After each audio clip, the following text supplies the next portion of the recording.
All college football, all day. It's a Football Friday right here on The Zone. Whether it's the Utes, Cougars, or Aggies, we've got you covered. This is a Football Friday edition of JJ and Alex on 97.5, the KSL Sports Zone.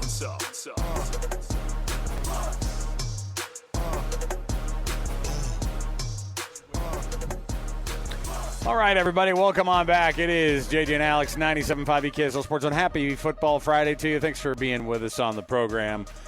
Alex, Kirry here. Mitch Harper to my right here. We are at Kenny J's at the District here in South Jordan. If you know where the Megaplex Theater is, then you know where we are because we're right next to there. And listen, if you get to Megaplex and then you just follow your nose, like the old Toucan Sam, if Toucan Sam was just a barbecue figurehead. So whatever version of barbecue that Toucan Sam could be, follow your nose to the slow-smoked flavors of Kenny J's right here. And we're going to be chatting with Kenny, of course, in just a few minutes. And so we're getting excited. We're getting ready for the rest of this one. And it is a Football Friday. We've got lots to dive into. Mitch, how are you, man? Everything good? Doing great, Alex. I'm better now that I'm here first time at Kenny J's. I know. It smells so fantastic. So it's a perfect way to kick off a football weekend. Yeah, and I don't want to – I mean, look, at some point we're going to be eating some barbecue. Yes. And I don't want to, I don't want to go too crazy on it because, we've had an embarrassment of, and I say embarrassment in the actual sense of that word. We've embarrassed ourselves eating on the air. JJ's like, Cougars at 30 update. And I'm like, hey, maybe we take the bites during the break instead of while we're coming back. It just adds to the aura. No, it does. In an era of clip farming and aura farming, you got it. It's just aura farming, man. Yes, you're eating on the air. Yeah, it's good. It's Did you notice on this mural, by the way, you've got the Ricycle Stadium over there in the corner of the mural here at Kenny J's. Big football fans, of course, here. And we're excited about it. We've got lots going on in the program here on a Football Friday. So let's dive right in here. We'll go over some of the things that were in the week of college football last week. And we'll dive in because Mitch, of course, is our BYU insider for KSLSports.com. But also, Mitch and I do a Big 12 show. We didn't get to do our first and 12 this week. We were preempted by basketball on Tuesday, which means, you know what? We might have to do an impromptu power poll for the Big 12. We didn't do a new one, and you know very well there's going to be some replacements at the top of that Yes, there will. that power ranking for the Big 12, and so things have shifted considerably. And we've got to start off the program as we always do with the cut. We'll jump in right here. Let's get right to it. It's time for the biggest story of the day. This is what made the cut with JJ and Alex on 97.5, the KSL Sports Zone.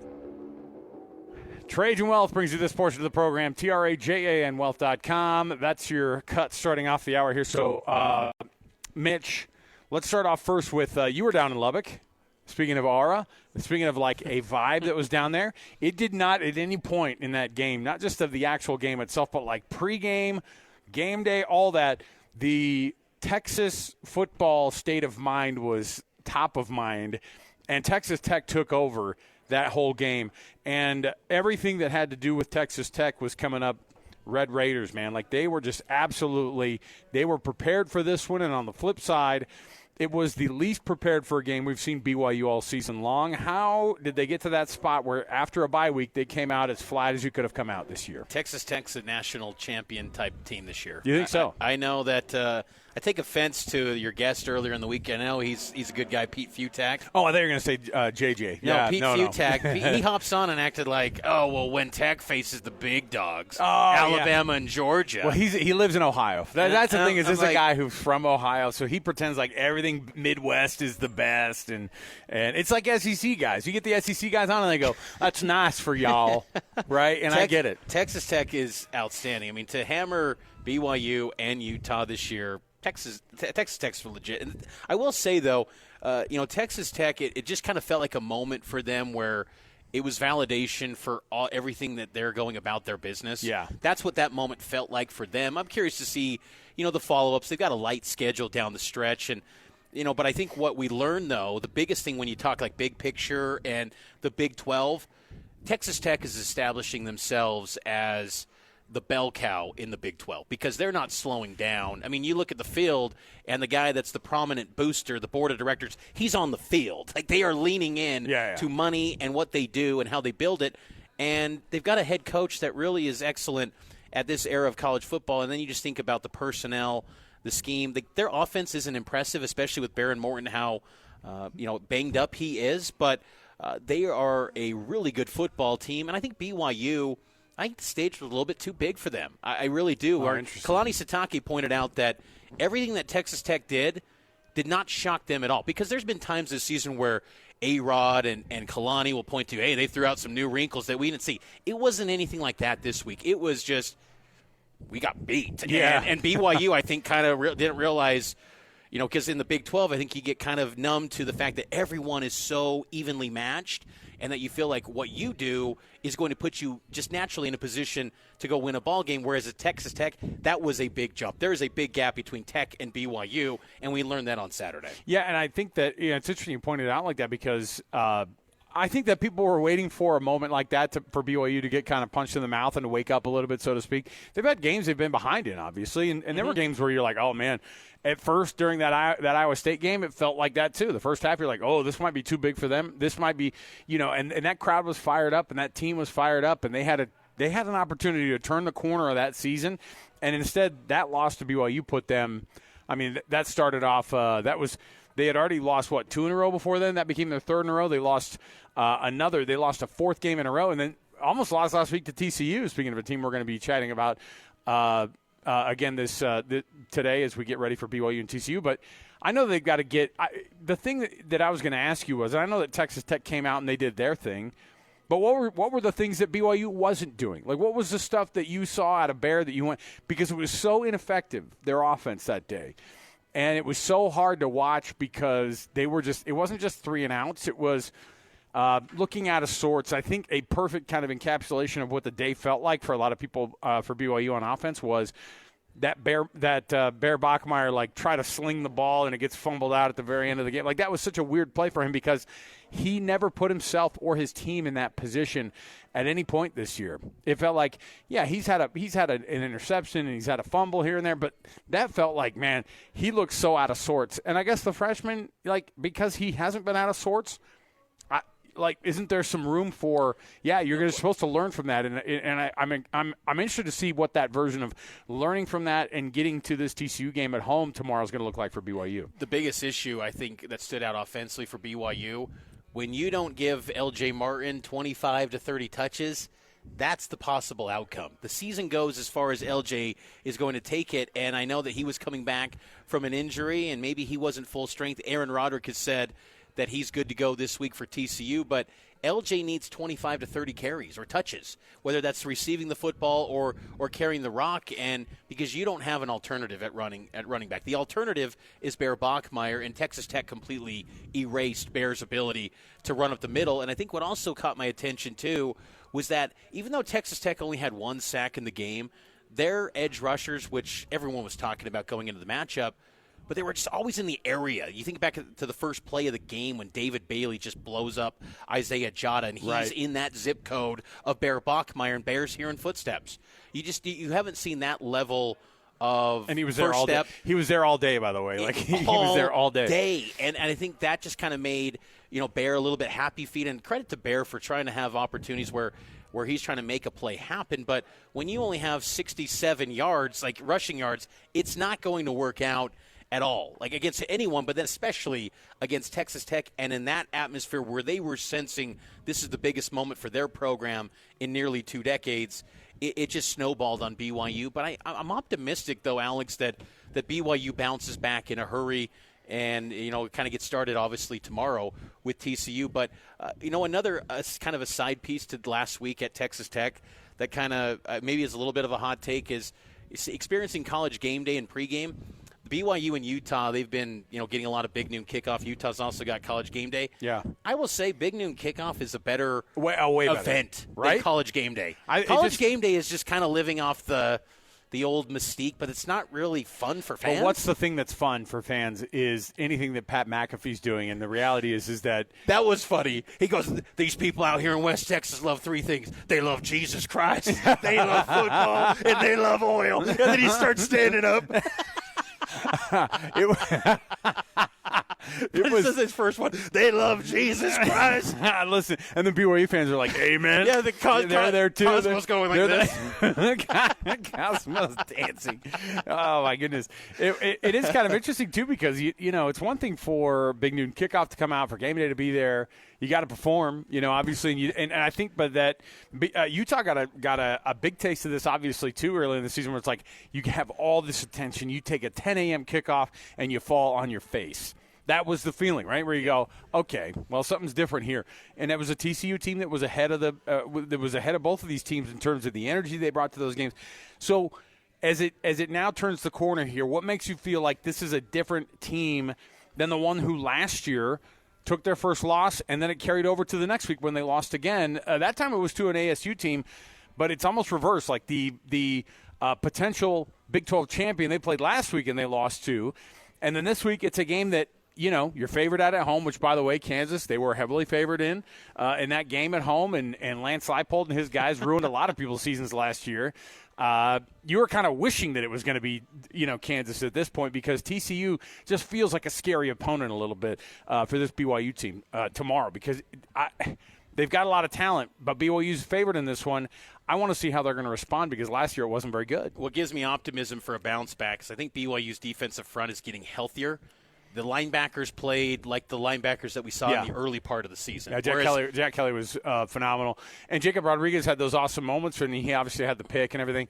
But, like, Jack Kelly was was performing just as well, obviously. He was great, and I think that's reason for promise, because at Iowa State before the bye week, Jack didn't look anywhere close to 100%. Same with Isaiah Glasker, and Kelly and Glasker and Acera all had sacks in that game against Texas Tech. And then also this week, BYU gets back Anisi Purcell. Remember in the Iowa State game, he had a sack.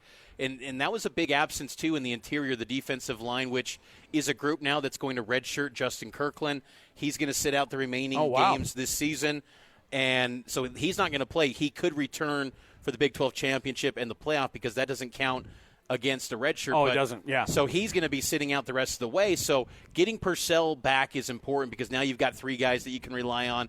Because BYU's rush defense, crazy enough, Alex, they are 13th in the Big 12 in conference play in stopping the run. I thought they got a little bit better against Texas Tech, a little bit, but still a lot of that was factoring in the sacks. The running backs themselves were getting about 5.5 yards chunk per pop. plays, yeah. And it's those big plays, the ones that'll get you. But I think that having a healthy linebacker unit, I think BYU's defensive front is going to be a little more stout, I think, down the stretch run. I think that's reason for optimism.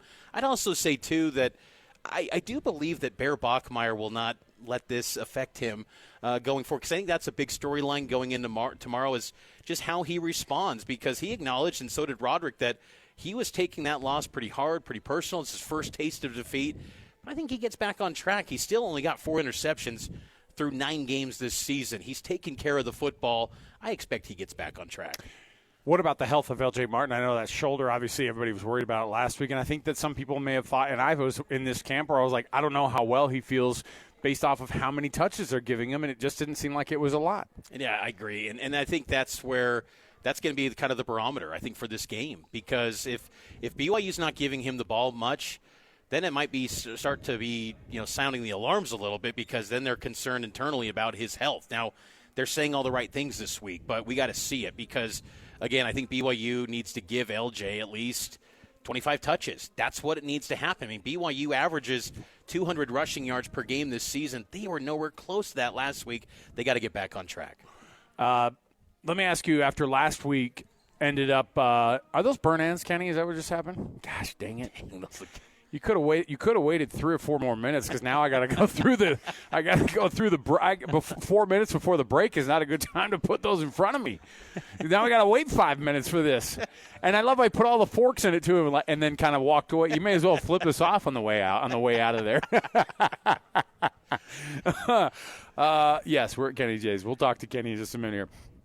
But I already know what this tastes like. Mitch is over here, probably the one who's dying the most. Yeah, big time. So as they get ready for this TCU game, other health issues. I think that people saw the initial reports and went, okay, that's a good one. With TCU, too, and we're going to be able to break down TCU a little bit more later. But speaking of running backs that are injured, Kevorian Barnes, their biggest running back and the most important back for them, he's out. And that's it. That's a huge loss for them. A team that's going to lean heavily on the pass already, they really have nothing after Kevorian Barnes. I mean, you talk about the talent falling off if L.J. Martin isn't playing. For TCU, it's a really bare cupboard when it comes to the backups to Kevorian Barnes. How big of a deal is it for the Horned Frogs missing him tomorrow? Well, you're talking about a TCU rush offense that's only averaging about 122 on the ground per game already. They rely on that pass. And they rely on that passing attack with Josh Hoover, but they got a guy named Trent Bartle and Jeremy Payne. They used Payne a lot on fourth downs last week against Texas or Iowa State. But, I think it's a big loss because Kevorian Barnes is their best player. I think that BYU will be able to contain the run a lot better this week. I think this is probably the weakest rushing offense that BYU's going up against probably since, I'd maybe say Colorado, since the end of September. I mean, they've faced a stretch of really good teams that can run the football at a pretty good rate. So I think BYU's run defense should show up well in this game and make TCU one-dimensional, but TCU is okay living in that space with a guy like Josh Hoover. So it really comes down to the BYU secondary, which I thought in moments last week, played pretty well. I mean, there was that missed opportunity by Evan Johnson that was a huge miss where he had an opportunity to go intercept a Baron Morton pass, and instead the Texas Tech receiver steps in front of him, catches it, takes off for, I think it was a 43-yard gain. It was a big chunk play. It was a huge chunk play, and then that set up a Texas Tech touchdown. If you get that pick, it's a classic moment where BYU's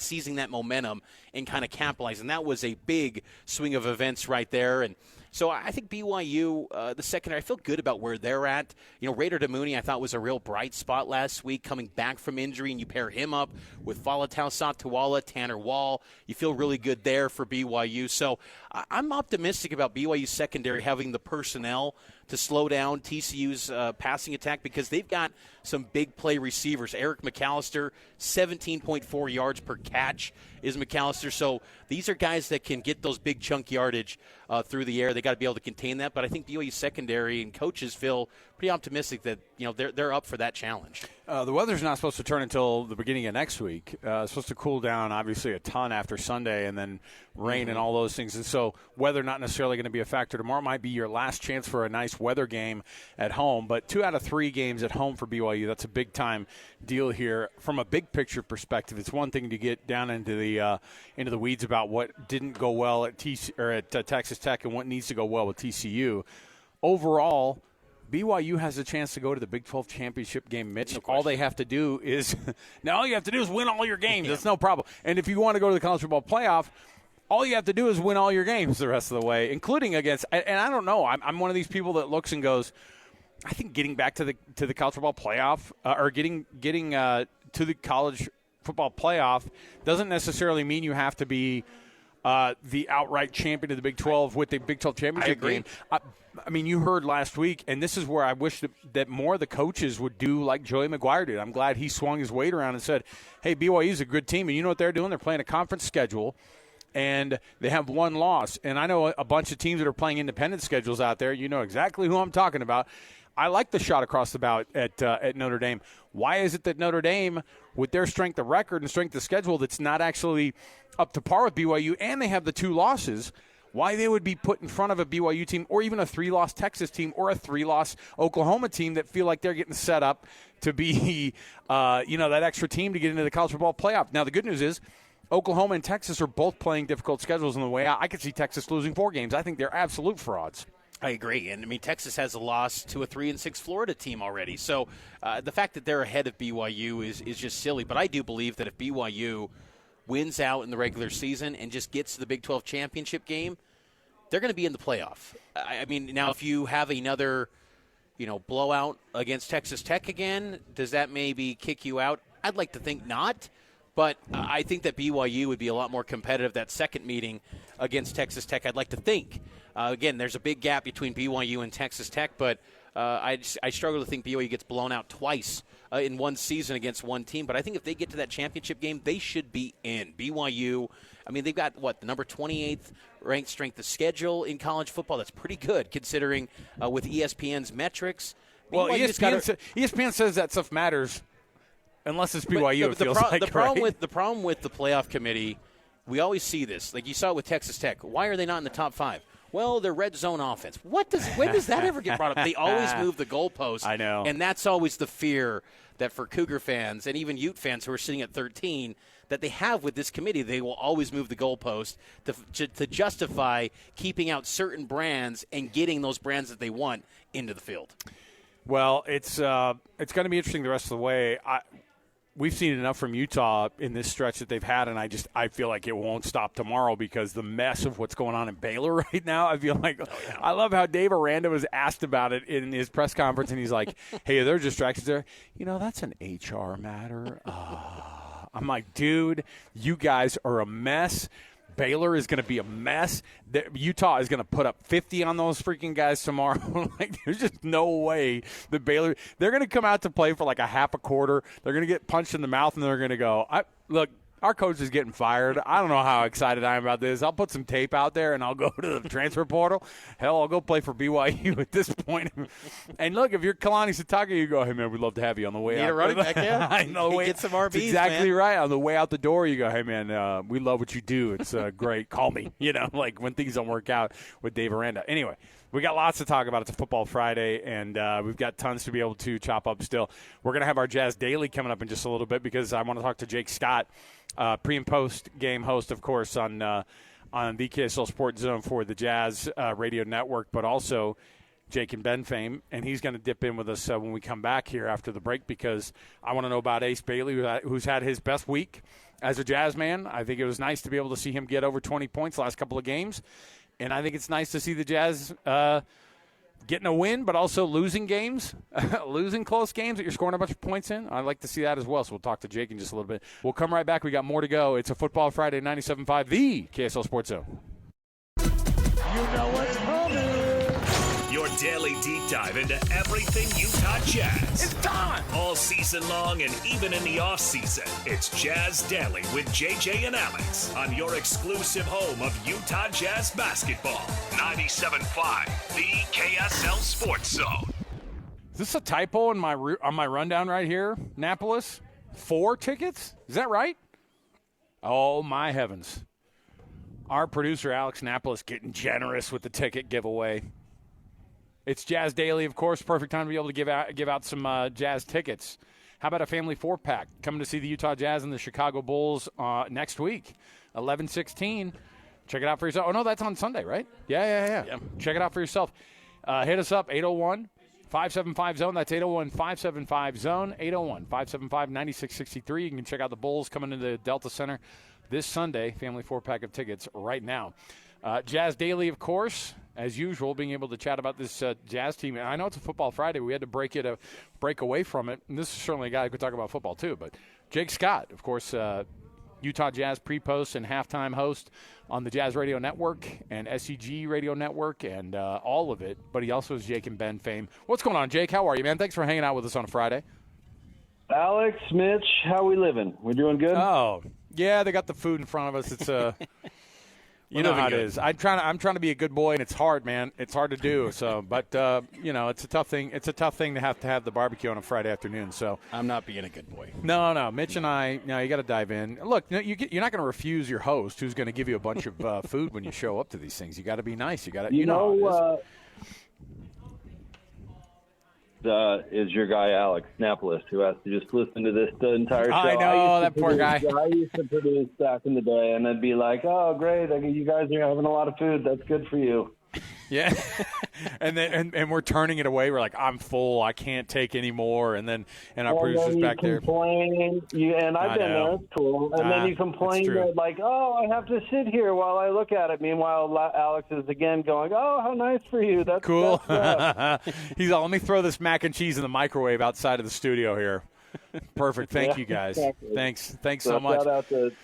Shout out to Annapolis. Yeah, that's the sacrifice he's making there back at the station. I will say this. Jake, it's been kind of fun to watch Ace Bailey turn a corner this week. This is the best week that he's had as a Jazz man. Is it a little bit attributed to him getting kind of the full health? Well, also, what has he kind of learned in the last couple of games? I got to watch him in person on Monday, have that – or not on Monday, I guess it was Tuesday when he had his first start. And, he's kind of getting his feet under him. He definitely looks like a rookie, but what's the biggest thing that rookies like him have to do to turn that corner to start having nights like he had last night and like he had the other night in the 152-point onslaught when he scored 20? Short answer is he's going to have to listen. Rookies have a lot to learn, and it's Ace's journey. I think is going to be fascinating to watch because he comes out of Rutgers, and what was his kind of MO was like, he's taking bad shots and he's not necessarily thinking the game. He's super talented, but he's, on and on and on, right? We remember the pre-draft kind of what everybody was saying. And you could see a little bit of that, right? He nailed a couple of step backs. What was that, 2 games ago? Yeah. That step back corner 3, which is kind of in that vein, right? Where it's like, yeah, that's a bad shot for you, but I'm going to knock this down. But then he's also shown propensity to learn. And you want to talk about his journey just this past week. He's learning where to go on defense. It's really obvious. And you can see, it's not entirely there yet on some plays. Now, listen, Atlanta was doing whatever they wanted to in that game, and nobody was really playing any D. But you can, I think he's shown that he's willing to be coachable.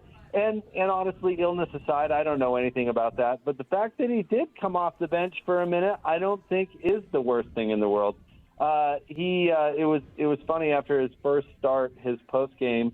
I think it might have been Ben who asked him. I can't remember, but somebody asked him. Somebody said, "Have you ever come off the bench before?" And he's like, "Nope, never once, never in his life." Right? He had ever come off the bench, and there is an earn it factor, and we're still so early in the season. The fact that he's in the starting lineup obviously has something to do with him being the 5th pick, but. I don't hate it that he got that experience, and he didn't have a bad attitude through it, right? You never saw that. You never saw bad body language, and now you see him kind of melding his natural instincts with what the coaches want him to do, and I think that shows he's coachable. So I think that's all good news. He's obviously talented. I don't think anybody could deny that. 40 points for Markkanen last night. With how good he's been this year, one of the top scorers in the league, does that maybe change how you think this Jazz team should go about this season with a focus to try to just get a better draft pick or actually try to make something of this season because of how good Markkanen has been this year? Yeah, that's funny because this has been a big topic on our show, of course. I think Jazz fans in an ideal world, like my guy Gordon Monson, we used to call it the 100-acre wood, in the perfect world. The fans would want, and I think the franchise would want the team to try hard, play young, play as hard as you can. Let's try to win, but we're still going to lose, right? Because there's that draft pick out there, which I think it's so silly that this draft pick has just determined the Jazz strategy. They're just handcuffed to this draft pick. But it is what it is, as an old boss of mine used to say. So, at some point the rubber's going to meet the road. Because I agree with you, Mitch. I think they're a little bit better than I think if they tried hard and played well, they could get to the play-in. More than half the league now makes the playoffs, right? That isn't that crazy of a thing to think about if things break well. Now, I'll steel man my argument here in a second, but, that is a possibility out there. And what do you do then when you need to decide between the play-in, which, let's be honest, who cares about the play-in, and the draft pick? And I don't know. I would guess they'd throw it in the tank again if when it came right down to it. But to the can they thread the needle and try hard and lose? Walker Kessler being out makes them extraordinarily flawed. We're going to see a lot of games like we saw in Atlanta where the Jazz actually played unbelievably well offensively, but it was a layup line because they just don't. Nurk is not Walker. How about that? No, How about I'm that? watching. I was going to say that because, like, I'm watching Nurk come off the bench. He's got the back brace, that he walks off, off the bench with and takes the back brace off. And I'm like, oh, boy. And then when he would step back and start shooting threes, you're like, okay, like maybe get under the hoop for a minute. You know what I mean? But at the same time, you give these opportunities to some of these young guys. I mean, I don't know if Kyle Filipowski will ever kind of develop himself into a defensive guy, but that's one of those things that kind of needs to happen because it's been a lot of Olay this year. I know that it pisses Will Hardy off because he gets so mad when these guys aren't playing defense, and that's like the biggest thing for him is like the effort, and defense is such an effort thing in the NBA. Yeah, well, he's getting after the guys on the perimeter because they need to stay in front of their guy. I mean, that they got to do better at doing that, especially now that Walker's not there. But this is the NBA. I mean, look at Jalen Johnson last night. You're not going to stay in front of that guy the whole game. It's just not. It's just not possible. Excuse me. And then they just don't have a last line of defense. And listen, Yusuf Nurkic has maybe my favorite backstory in the NBA. Like when he broke into the NBA, I couldn't help but I'm going to follow this dude and I'm going to cheer for this guy. I don't know if I've ever talked to you guys about it, but like his dad was a cop in Bosnia and Herzegovina, and he beat up 14 guys at once. And it made it into the newspaper. And one of the agents over there, Mitch, you know how this works with, there's not, agents or scouts or whatever label you want to get it, who are just scouring for young people to bring to the States and play basketball. And one of these guys shows up at that front door and meets, Nurk's dad and says, "Do you have a son? Because we're going to teach him how to play basketball." You can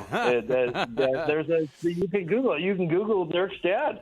He's a mountain of a human. It's wild. Yeah. Anyway, I've always kind of rooted for Nurk for that reason, but he has never had lateral quickness. He has never been able to jump, and now he's a little bit older. It's not going to happen. And then Kevin Love is not going to be the answer. I think we all know why. And Filipowski, he's in this weird tween mode where he's not a wing and he's not a big, and he can't really function in the big land, so he's not going to be the answer. And so they're really flawed. So long way of saying it. Maybe they can thread the needle because that's really a problem. We're going to see a lot of games like we saw against the Hawks because they don't have an answer to it. Jake, I'm curious. It's kind of off the beaten path question a little bit, but with more than a handful of games at home in the new reconfigured Delta Center, does the Delta Center still to you kind of sound like the Delta Center's always been with the new reconfigured look of the arena? Does it still feel like Jazz games? And I bring that up because this has always been a building that prides itself on being one of the loudest in the league. Does it still feel like that and still feel like that same home court advantage it's been in the past? Well, let me answer it this way. What was the number one reason for that environment? Was it A, the building, or B, the fans? I'm going to go with B. Yeah. Fans. Would you go with A? I'd maybe go fans, but but the layout though was so steep and just felt like you're on top of the game. And but when were they? But to Jake's point, think about when it gets the most intense. It's during those playoff games that everybody goes, "Holy cow!" That's fair. You're not, and the games might be quote unquote sold out, but I've been in that building 4 or 5 times this year for the games, and I'm like, that's it's light compared to what it used to be. I'm not going to discount A. All right, the building matters. Look at the Spectrum up in Logan. The fans are responsible for that environment too. But the fact that there's a lid on that stadium and all that makes a difference. I get it. I get the question, but I think it's always been about the fans and some minor structural adjustments that you barely even notice if you do. I don't think has really any sort of impact. I mean, we could get measure the decibel or whatever, but I think it's fine. It's more. I'll say this: it's more cool for hockey. The way it looks for hockey is really cool. And I had a buddy who sat in that section for one of the games this year, and being right on top like that for hockey is unique and super sweet. Jake, we appreciate you taking a Friday afternoon with us, man, and taking a few minutes to answer some Jazz questions. Appreciate it. And, no problem. My cup of noodles is ready, so I'm gonna just dive into that. And it's the old Don Julio bean burrito. That's good. Yeah, say hi to Kenny for me. Tell him I admire his work. There you go. Jake Scott, everybody. We'll take a break. We'll come back. Hey, by the way, we're going to speak with Kenny around the corner here. We'll come back. We've got more to go. We'll tell you how to get yourself hooked up on pre-ordering some of these Thanksgiving turkey to blow the family away, man. That'll be awesome. We'll take that break. We'll come back. More to go. 97.5, the KSL Sports Zone. All college football, all day. It's a Football Friday right here on the Zone. Whether it's the Utes, Cougars, or Aggies, we've got you covered. This is a Football Friday edition of JJ and Alex on 97.5, the KSL Sports Zone.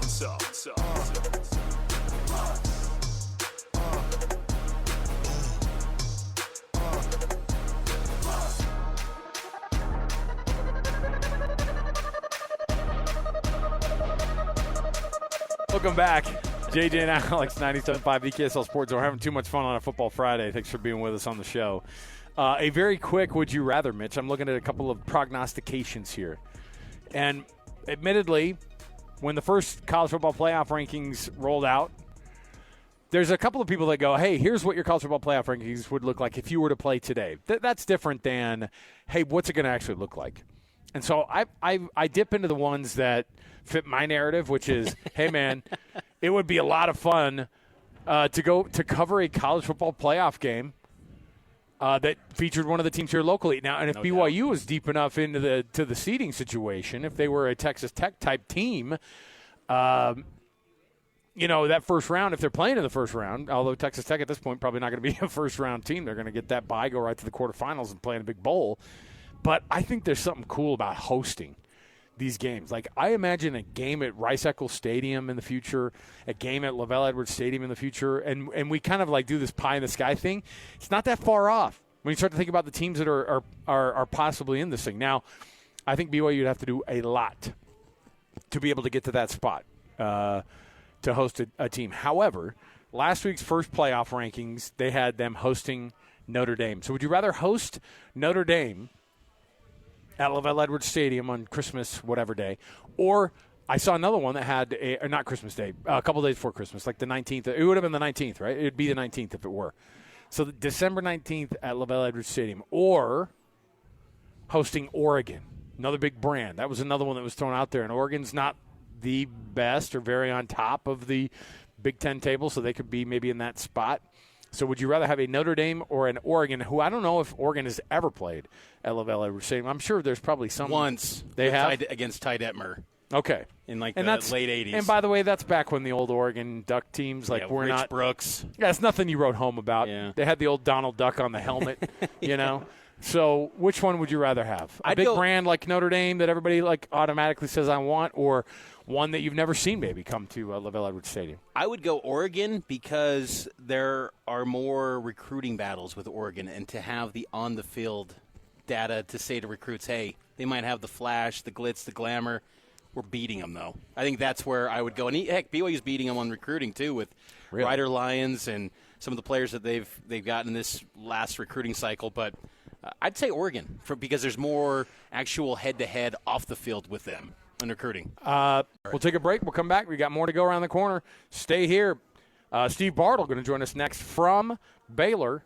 I don't know if he's at Baylor, but he's in Waco, probably on the Dr. Pepper tour as we speak. He'll step out, and he'll give us his impression of the 23 flavors, and then also how Utah wins this game tomorrow at Baylor. So stay right here with us. More to go. 97.5, the KSL Sports Zone. All college football, all day. It's a Football Friday right here on the Zone. Whether it's the Utes, Cougars, or Aggies, we've got you covered. This is a Football Friday edition of JJ and Alex on 97.5, the KSL Sports Zone.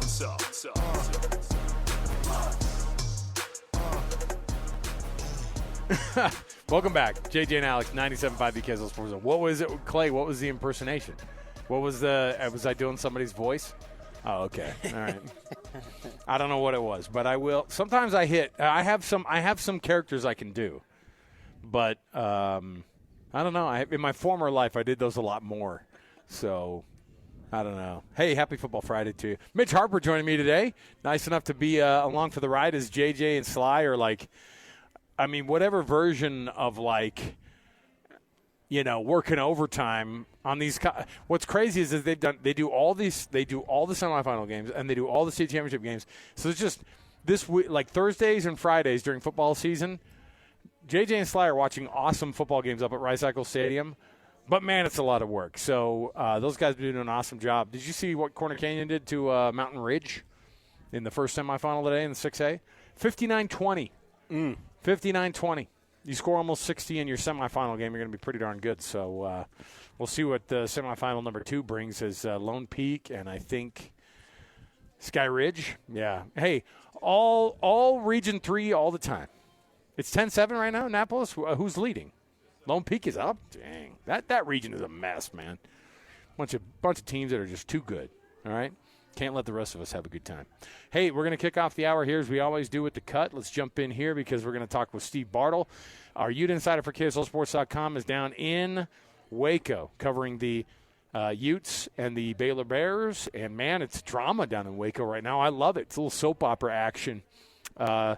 You can get the reality TV show action with Chip and Joanna. This is nothing, nowhere close to it. This is like, the Mormon Wives show down in Waco right now. Season 3, it started.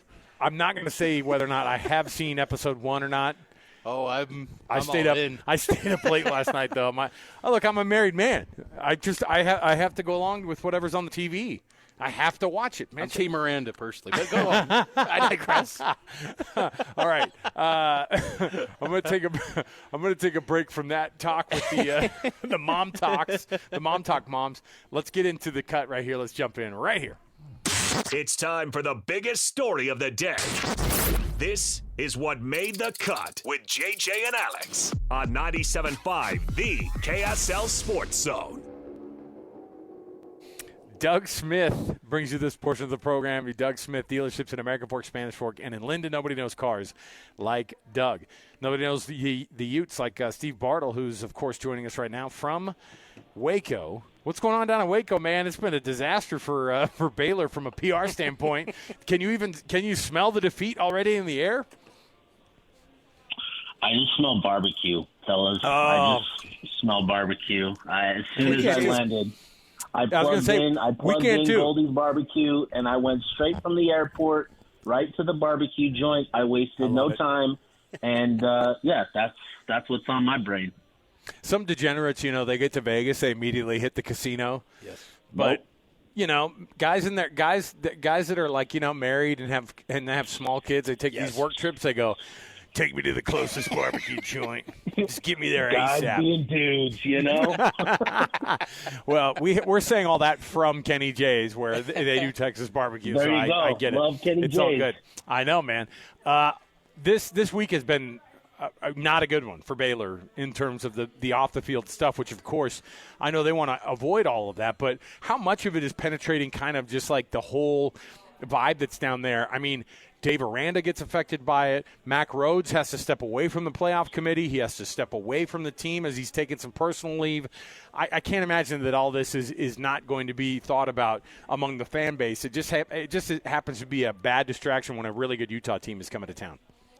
Yeah, it was interesting. As soon as I landed here in Dallas, I hopped on the shuttle to the rental car space, and there was a conversation about Mac Rhodes, being had by a couple people on the other side of the bus of me. And it was interesting in the sense that it's a hot topic, and it is a conversation being had everywhere. And, I was watching the Dave Aranda press conference, and, obviously he's going to say all the things that you would expect a coach to say, that it's not going to bother us. We're focused on us internally and all of those sort of things. And that's what you hope for if you're a Baylor fan. But, the first 5 or 6 questions in his press conference were about Mac Rhodes and the situation there. And given what transpired earlier this season with Mac Rhodes and and their star tight end, Michael Trigg, it's certainly something that I think there are going to be – it's going to be on the minds of people in that program. How much of it is going to play a role tomorrow, I have no idea. I have no real sense for, the Baylor football program, where they're at mentally, how this is all impacting them.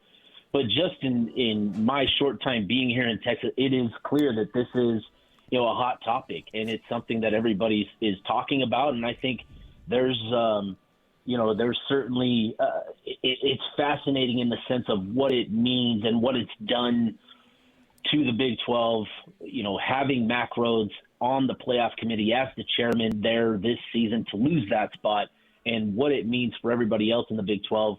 Obviously, with Utah, Mark Harlan stepping into that role, he will do the best job that he can, but still he's not going to be filling in as the chairman. So just the impact of what Rhoades apparently has been alleged of doing and the allegations against him and having to step away, it's just a tough look for Baylor and a tough situation to put that program in, as well as, the Big 12 Conference.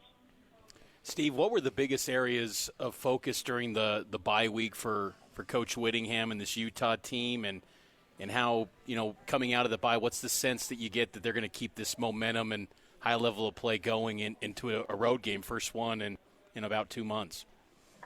Yeah, the top three priorities for Utah during the bye week was rest, and rest. That's that's been the big thing. The key, I think, in a lot of ways to Utah, what's helped them this season compared to the recent season. So, I mean, you go back to the last couple of years, they're being hampered by the injury bug, and they were having some pretty tough practices during their bye weeks.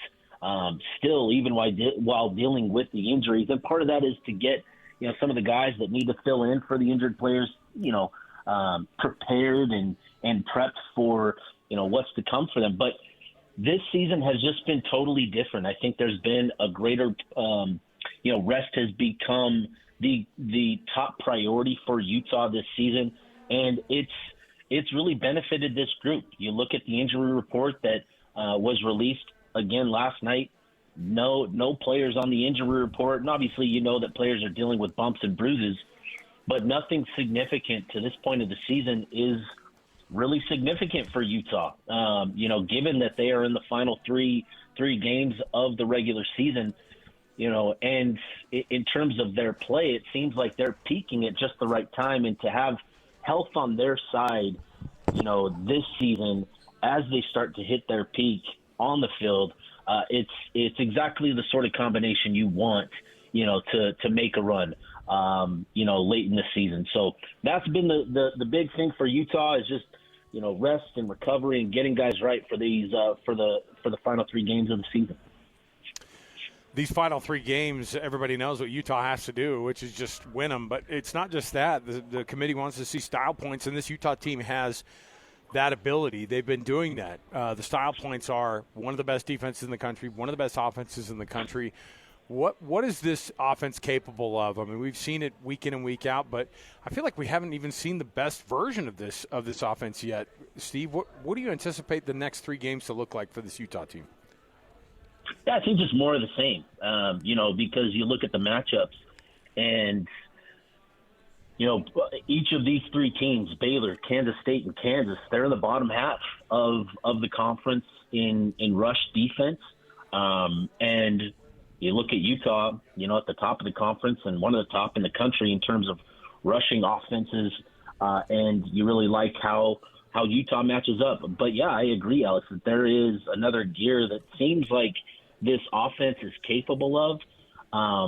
With Devin Dampier this season, in the big games, he's just had injuries that have impacted his ability to perform at a truly high level, against Texas Tech and against BYU late in that fourth quarter. And that's not to take anything away from Texas Tech or BYU in those games, but it clearly, from Utah's perspective, just leaves, that wonder, right? That question of, is there another gear for this offense to get to? Can Dampier get to that next level? And I think I think you're right that's kind of where we're at. But, do they need to get to that gear against these final three teams?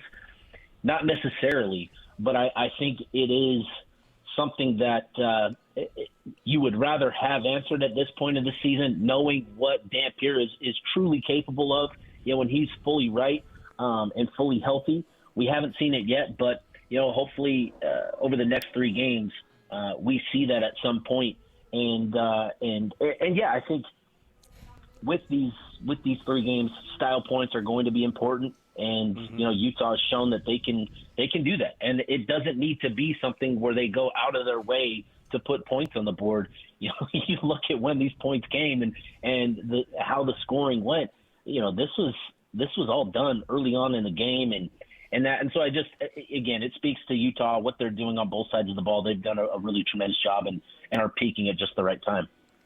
Steve, it's kind of crazy to look at both Utah and Baylor, how much maybe things have changed since the last meeting 14 months ago at Rice-Eccles Stadium. I think for Ute fans, they might look at this and think maybe, Baylor, it's going to be a defensive matchup. But a lot has changed since that last meeting in Salt Lake. What's maybe the battle that you look at that you're maybe most intrigued by, because it kind of looks like Utah's got the decisive advantage across the board here, but is there something you're looking at that kind of piques your interest that you're going to be monitoring quite a bit in this matchup?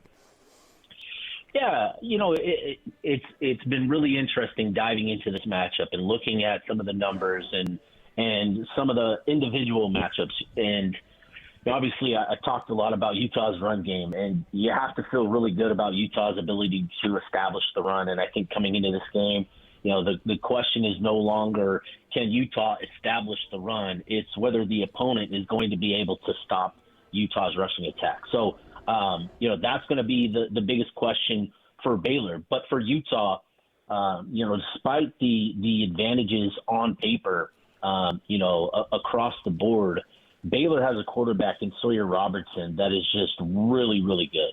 And when you have a quarterback of his caliber, he gives you a puncher's chance in each and every contest, regardless of how many advantages the opponent may have. Sawyer Robertson is just that good of a quarterback. He can make throws. He can make elite throws. He can make elite decisions and can really overcome a lot of deficiencies on that Baylor roster.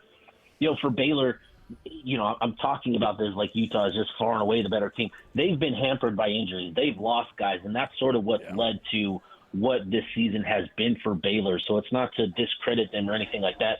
They've had injuries that they've had to deal with, and fortunately for Utah, they've been healthy.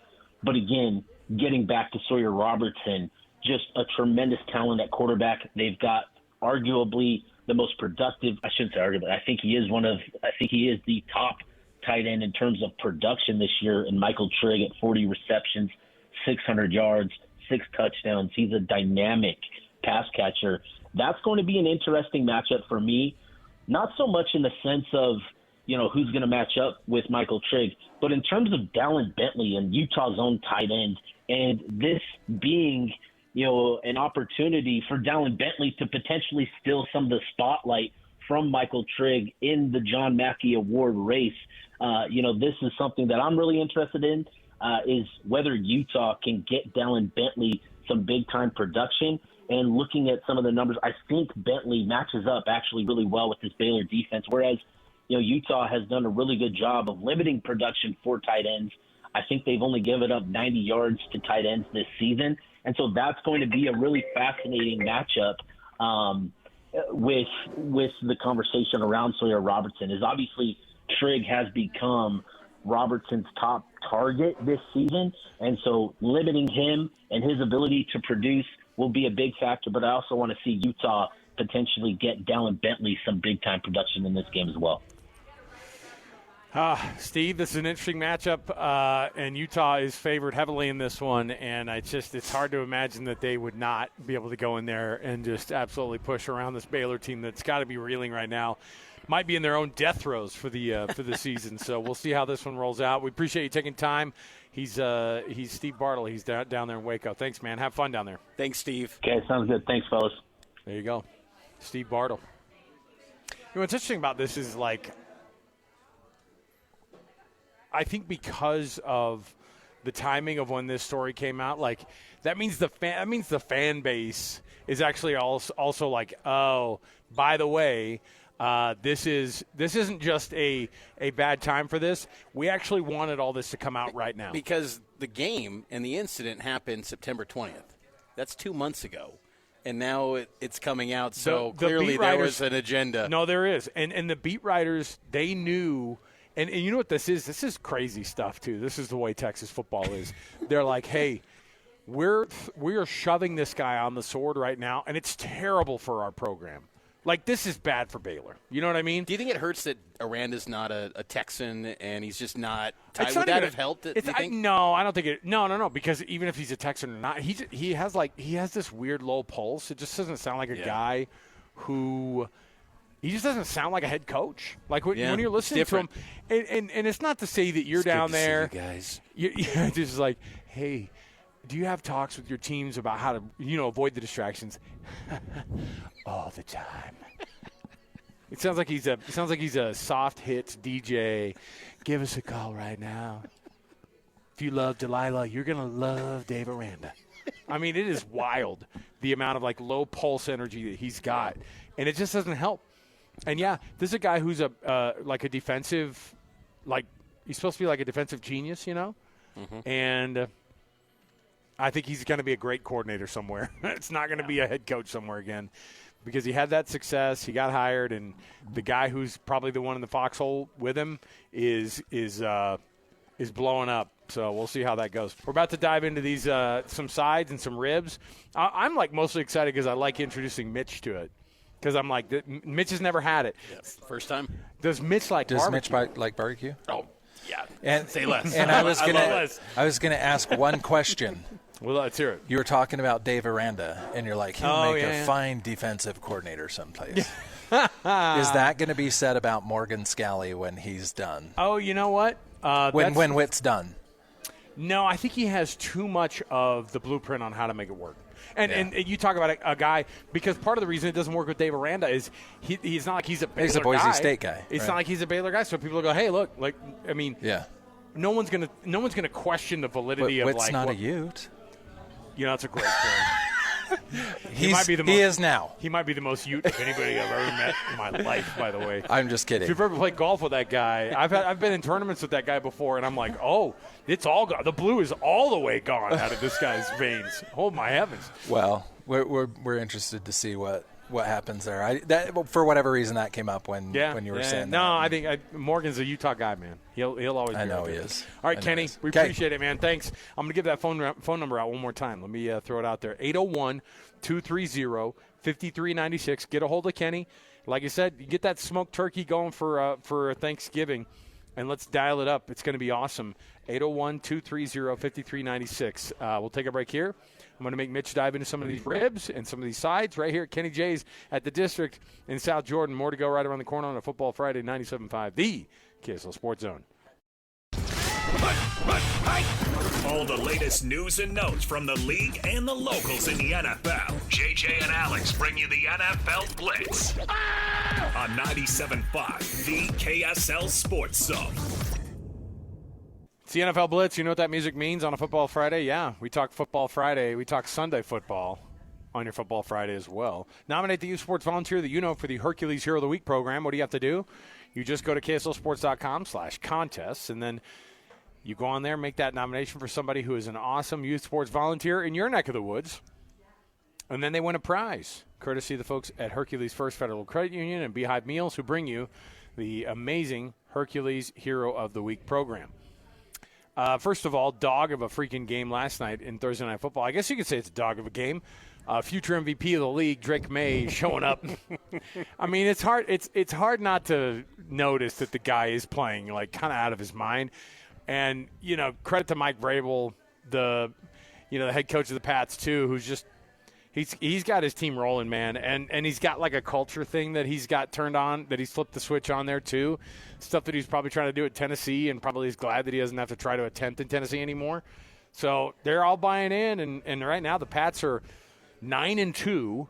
and the Bills are 6-3 in the AFC East. So you're talking about the possibility of going up 2 games on the Bills in the AFC East this weekend. I don't usually apply college football talking points to the NFL because they're different sports different, in many respects, but sometimes it does feel like the Patriots, like when you look at their schedule, who they've beat, it has been a little bit light. Obviously, that's a byproduct of the AFC East, but they still beat the Bills. They've still won some big games, and at the end of the day in the NFL, what's so great about this league compared to college, just take care of the business, win games, and you're going to be in control of everything you want. And the Patriots, you bring up Vrabel, it's just they feel like the Patriots of old, and that might not be a good thing because they were so hated. But they're operating culture-wise as that same program, and they're getting it right with the quarterback position. That's the key in anything that happens with this NFL is you got to have one of the top 8 or 10 quarterbacks to have a chance, and Drake May is playing one of those top quarterbacks right now. And he still looks like he's 12.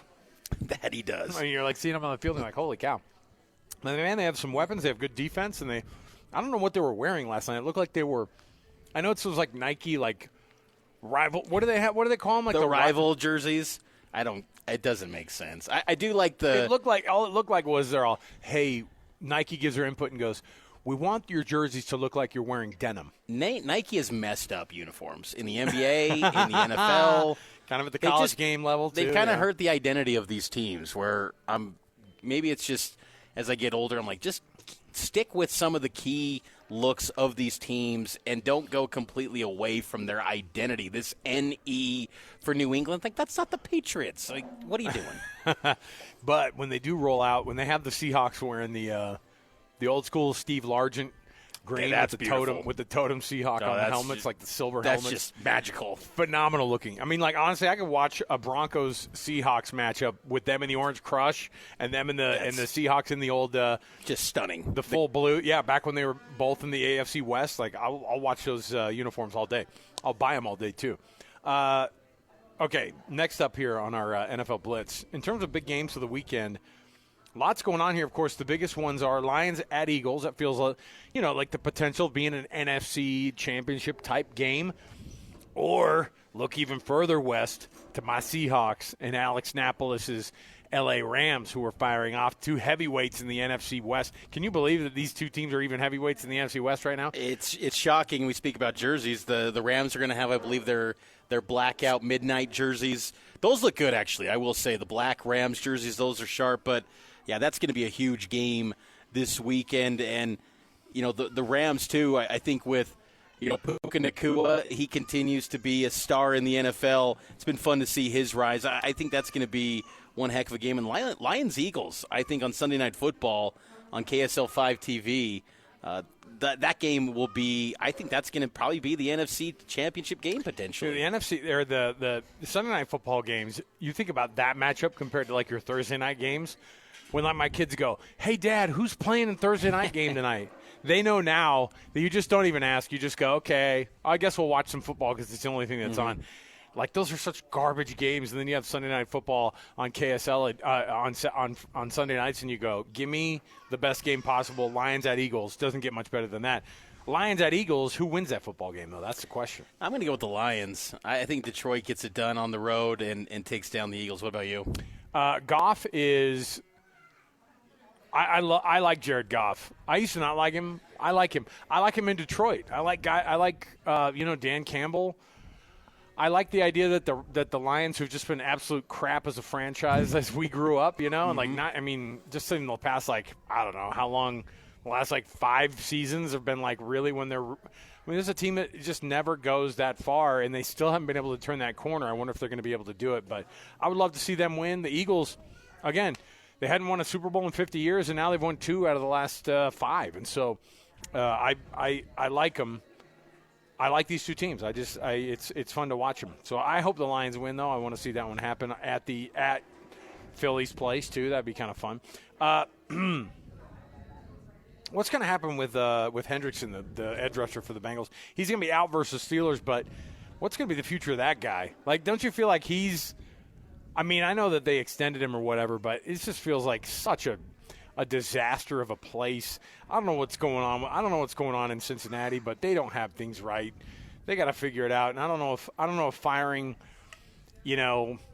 Zach Taylor's going to get it done for you either, because I think he's a really good coach, and we just fire guys in the NFL, well, really at any level now. But I don't know. The Bengals just seem like a team that are underperforming constantly, and if Joe Burrow's not playing, no one cares about him. That's so true. And, with Hendrickson, that future for him, gosh, he's so good. And I just feel like you want to see him at a different franchise, to thrive and really take off and be the star that he is. But Cincinnati continues to be a mess. Without Joe Burrow, to your point, they have no future. I mean, their future rests on the arm of Joe Burrow, and when he's not there, it's a disaster in Cincinnati, as it pretty much has always been, outside of some years with Carson Palmer. I mean, that franchise has always been a mess since the days of Boomer Esiason. So I think Hendrickson, though, I eventually want to see him out of Cincinnati and somewhere else to really take off with his career. Maybe send him down to maybe send him down to New Orleans. Although I don't know, Kellen Moore, it's not like he's doing a bad job. He just inherited some real garbage down there. But we'll see. Saints fans are asking for their GM to be fired, but that's not going to get anything done either. All right, we'll take a break. We'll come back. We've got more around the corner. I've got a top 10 here for you. A Football Friday edition of our top 10. We'll get you ready also next hour. Talk more about the matchups across the board here. You've got Utah State taking on UNLV, going down to Las Vegas. See if Bronco can get his guys bowl eligible this weekend. If it's not this weekend, and then it starts to get a little bit thin, and you start wondering, when can they pull this thing off? But, man, massive win for them last week against Nevada. Up 41-0 at the half. Not a bad way to get things started there. So we'll talk about Utah, of course, taking on Baylor, and BYU taking on TCU. More to go. Stay with us, 97.5, the KSL Sports Zone. All college football, all day. It's a Football Friday right here on the Zone. Whether it's the Utes, Cougars, or Aggies, we've got you covered. This is a Football Friday edition of JJ and Alex on 97.5, the KSL Sports Zone.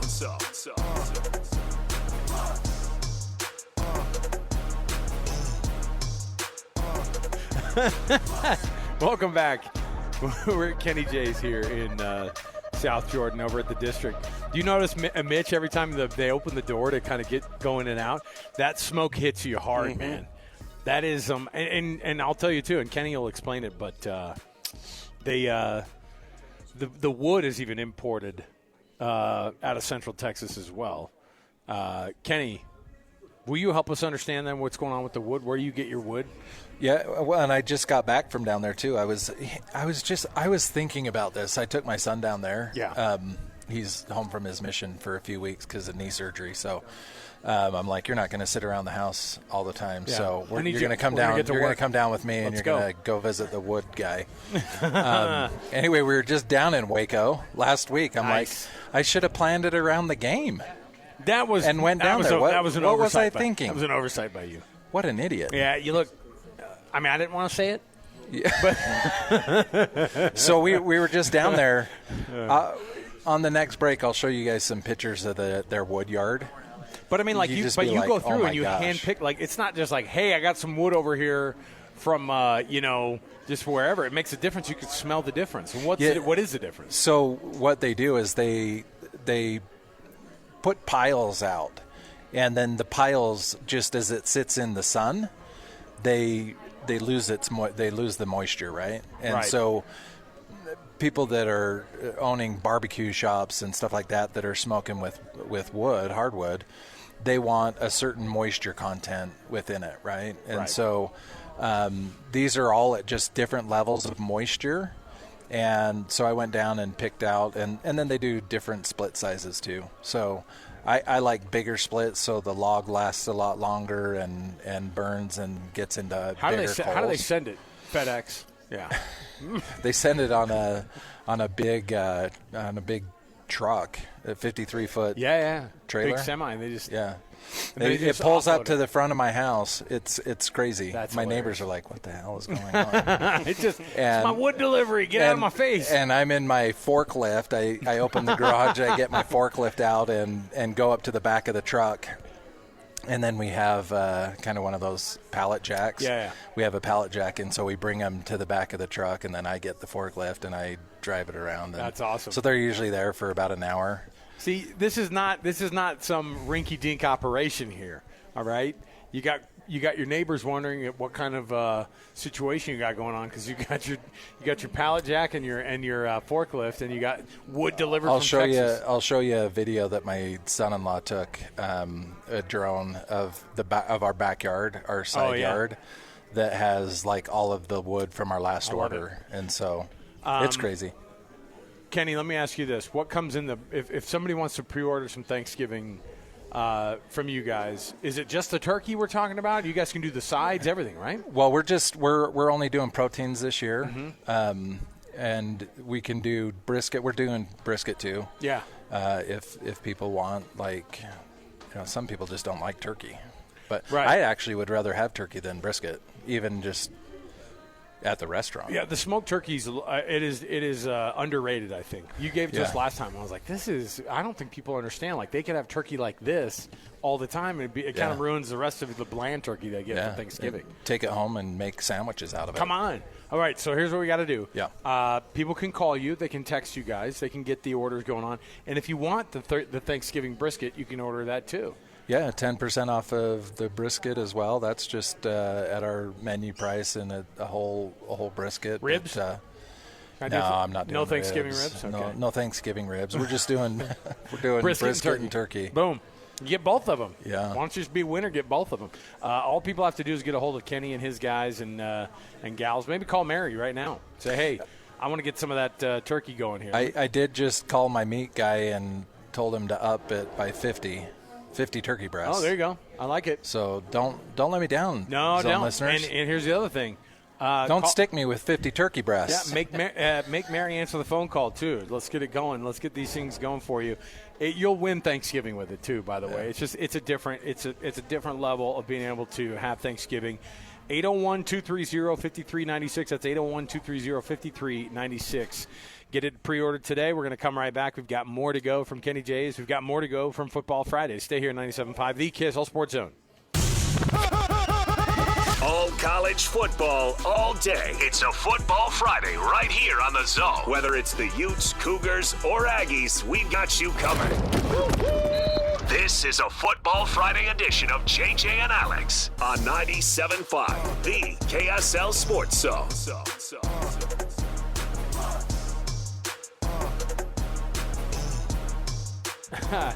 Welcome back, JJ and Alex, 97.5, the KSL Sports Zone. Alex Kirry, Jeremiah Jensen, and Stevenson Sylvester normally sitting with us on a Football Friday, but they are calling a football game on a Football Friday. It's the second state semifinal for the 6A side of things, right?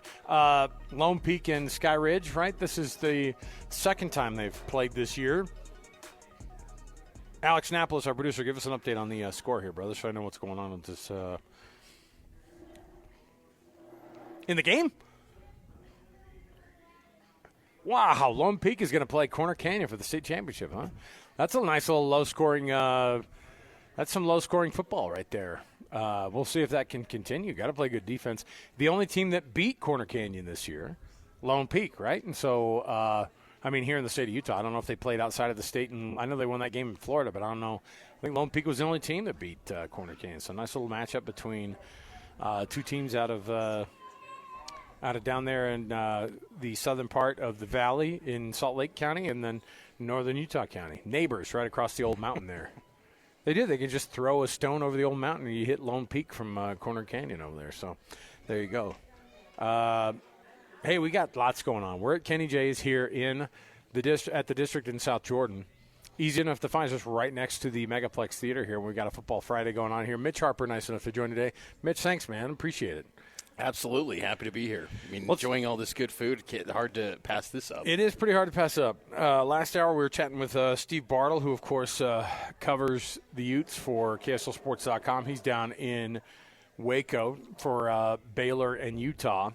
And, I think BYU fans, you tell me, Mitch, what the feeling is, because this is a matchup that over the years, BYU hasn't beaten TCU since 2007. It's not like they've played them on a super consistent basis since then, but it's just not a team that it just comes up as a little bit of a bugaboo, like it's kind of gets in the craw of the old BYU fan who goes, TCU, huh? Oh, I hate those guys, because they have a history of beating BYU, including a couple of years ago, their first year in the Big 12. And frankly, they were losing everybody that year, it seemed like. But that was like the start of a really bad stretch, because they lost 44-11 to this very quarterback, Josh Hoover.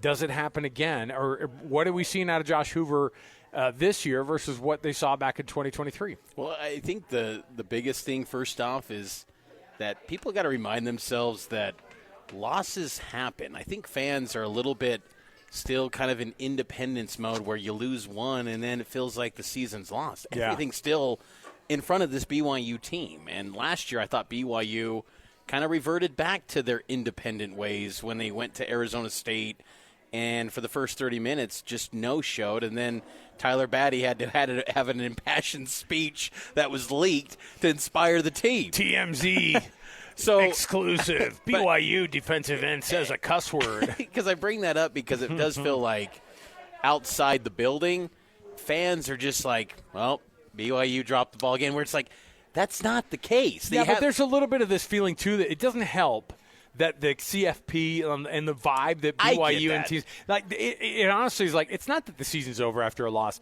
It's that the season's over when, like, all the pundits go, yeah, BYU wasn't even any good. Right? I mean, that's honestly what happened over the past week. 5 spots that's is insane because you should not have fell behind Texas, who has a loss to a 3-6 team, and I think there's an argument to be made that they should be above Notre Dame, even though I'm one of those people that do believe that Notre Dame is legit. I think they're one of the 5 best teams in college football this year. Still, you lost 2 games, and that should matter, and 1 is better than 2.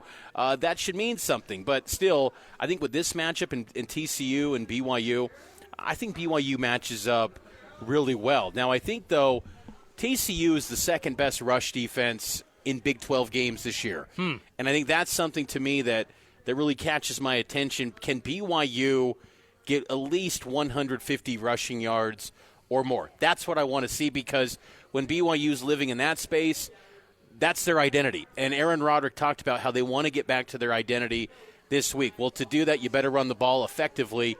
TCU, they have some flaws at times defensively, but stopping the run, they're one of the best in the Big 12. Oddly enough, BYU, 13th. In stopping the run in the Big 12 this year, where you would think they're one of the best, but really the last 5 or 6 games, BYU has not been great stopping the run. So that to me is going to be a key area of focus: is can BYU get L.J. Martin and Bear Bachmeier rolling on the ground? And if they can do that, they're going to win this ball game.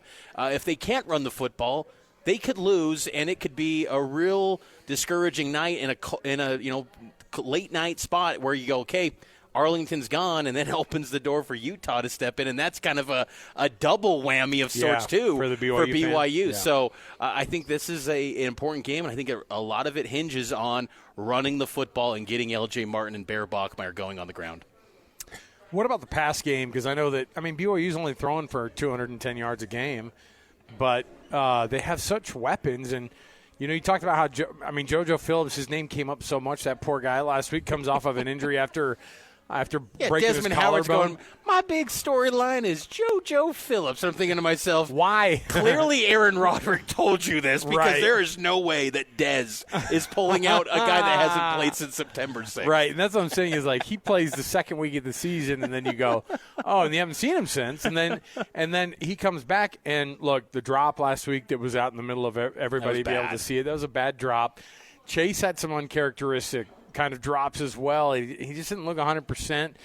Where is it that this team is then this week, do you think, in their preparation? Because it seemed like a lot of last week was actually a mental situation, too, for BYU. I agree, and I think they'll operate at a higher level this week, because TCU's pass defense isn't great. Their run defense has been good this year, particularly in Big 12 games, but pass defense, they've been prone to giving up yardage. You look at TCU's pass defense, giving up 241 per game through the air. So I think BYU has some opportunities there. Or one personnel note, Cody Hagan, doubtful for the game which was interesting because I did see him at practice suited up coming off the field on Tuesday and looked like he was no green jersey or anything like that. But what did listed as doubtful. Did he get banged up on like a return or something like that in the game, or is it? That's possibly it happened in that Texas Tech game, but he's listed as doubtful. So then you turn to Roberts, Kingston, and JoJo, and all three of those guys, to your point earlier, they all had moments where they kind of let BYU down. Kingston with the muff punt. Yeah. Chase with a deep ball where he drops the ball.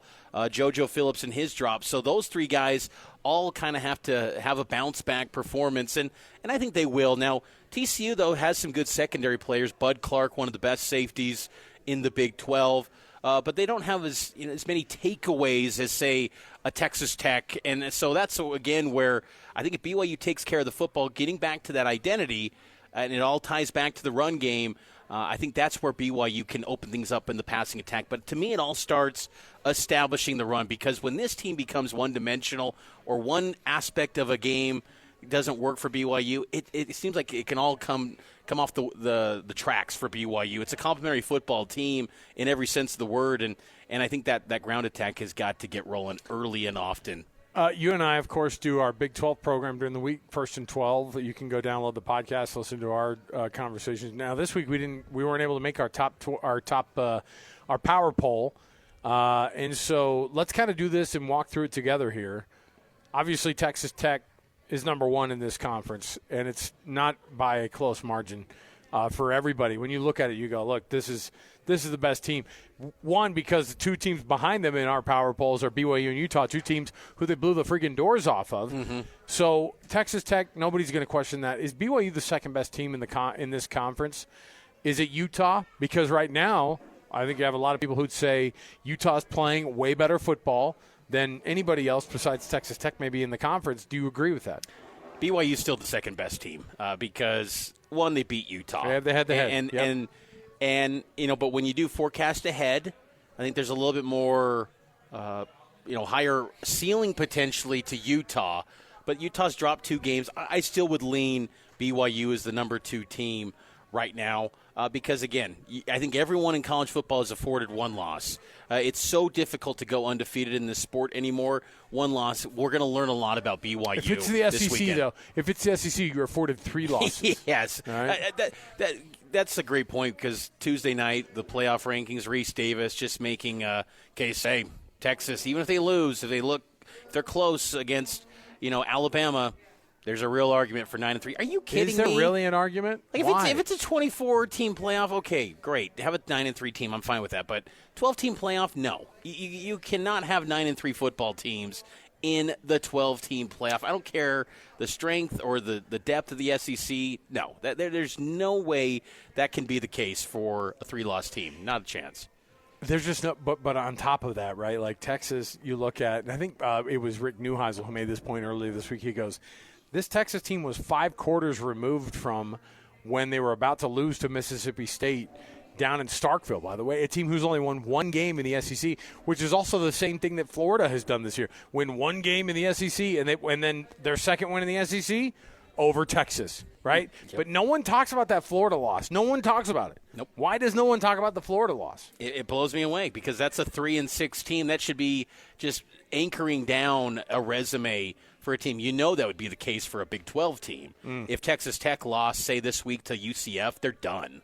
If UCF beat Texas Tech, it's over for the Red Raiders. It wouldn't be, the eye test still shows that Texas Tech's a good team. No, it'd be done because for whatever reason, the Big 12 just doesn't get the benefit of the doubt. I think that's where I'm just leaning more and more as this process continues to evolve with these 12-team playoffs.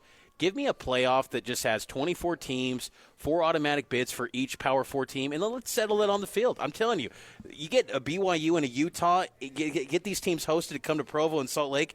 They're not going to come out with wins, most of these opponents. And then we're going to start to learn who really is the best conferences in the sport because this whole hypotheticals and playing within your league, because the strength of these resumes for a team like Texas is all coming from within the SEC, whereas when they did step out of their league, they lose, and they didn't play that great. They didn't even look good against UTEP. So I think it's hard to really gauge the strength of these teams until you get to a field that It's like 24 teams. And I know it sounds crazy for football, but I think that's the direction it's got to go. When people say, no way can you have a 24-team playoff, why? Because I'm tired of these hypotheticals and the goalposts being moved. Let's settle it on the field. Let's play it all out there. And as long as you give equal automatic bids to each conference, I'm game for it. I think that would be great. BYU or Texas Tech 1, BYU 2, Utah 3, and then I think the next thing to determine is whether or not you think Arizona State's better than Cincinnati.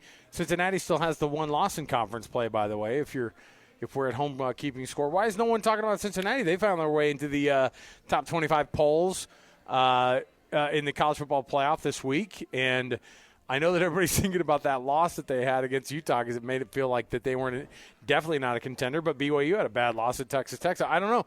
Do you look and say Arizona State's better than Cincinnati or the other way around? I think Arizona State's got a better defense, one. In Arizona State, you can knock them without Sam Leavitt.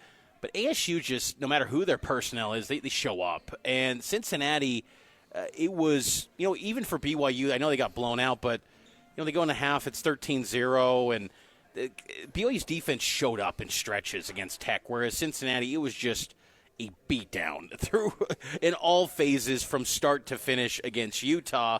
And, Cincinnati's schedule has been a little bit lighter than some of the teams in front of them as well. So what do they have the rest of the way, by the way, Cincinnati, in terms of – because I know that their schedule is going to make a difference. I mean – Arizona this week, that's going to be very tough. That's a you know home what? game. Arizona's been 6-3, really good so far.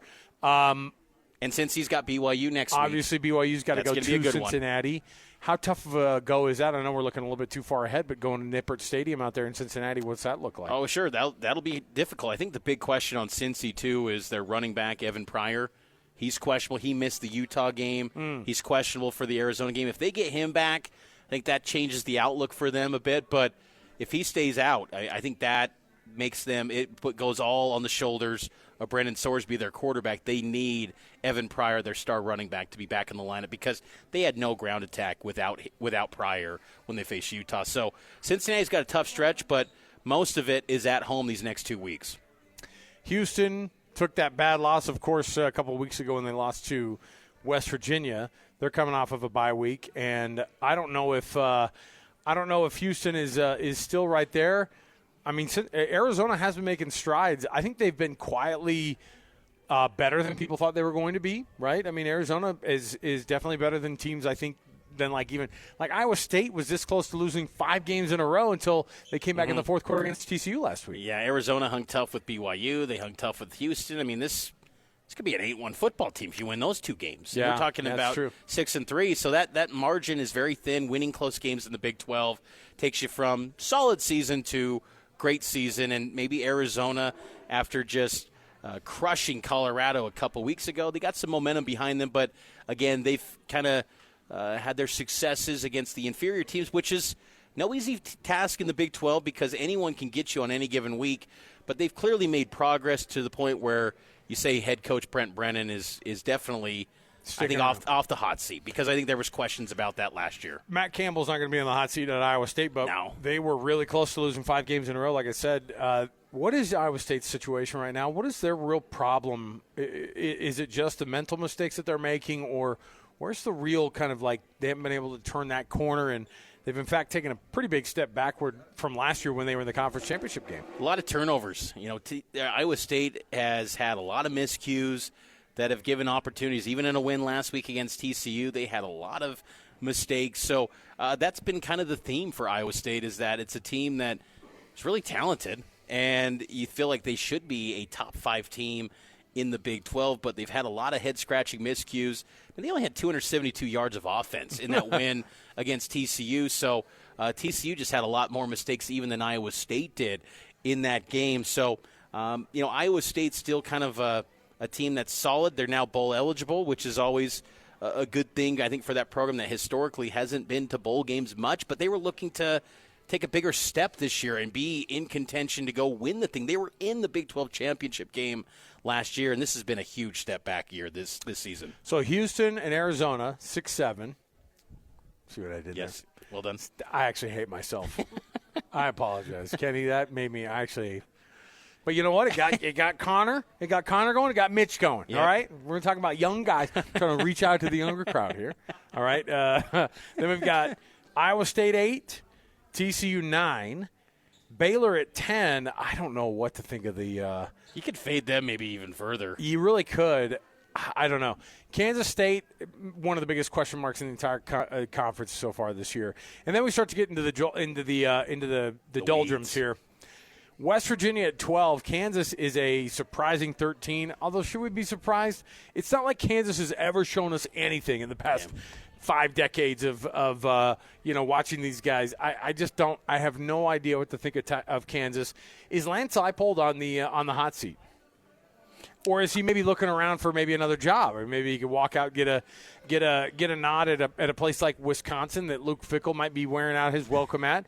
And Wisconsin feels like they have enough money to get the buyout going on Lance Leipold. I would say no, because it feels like the chain always turns to, okay, if you have a dip year where you're expected to do some great things, what's the first course of action? Fire the coordinators. And that's kind of what I would expect this year. Wasn't Jeff Grimes, wasn't he at Kansas for a hot minute? He was. Then he goes to Wisconsin, and they How'd moved that on go? from him. Okay. And so maybe it does center on Leipold, but I think that they give him one more run, because still, Kansas, even though they're low on these power rankings, they're still 5-5. Like you tell a Kansas fan 15 years ago, hey, you're going to be 5-5. Right. Oh yeah, sign me up. Well, but they also, and they're still recruiting pretty well. Yeah.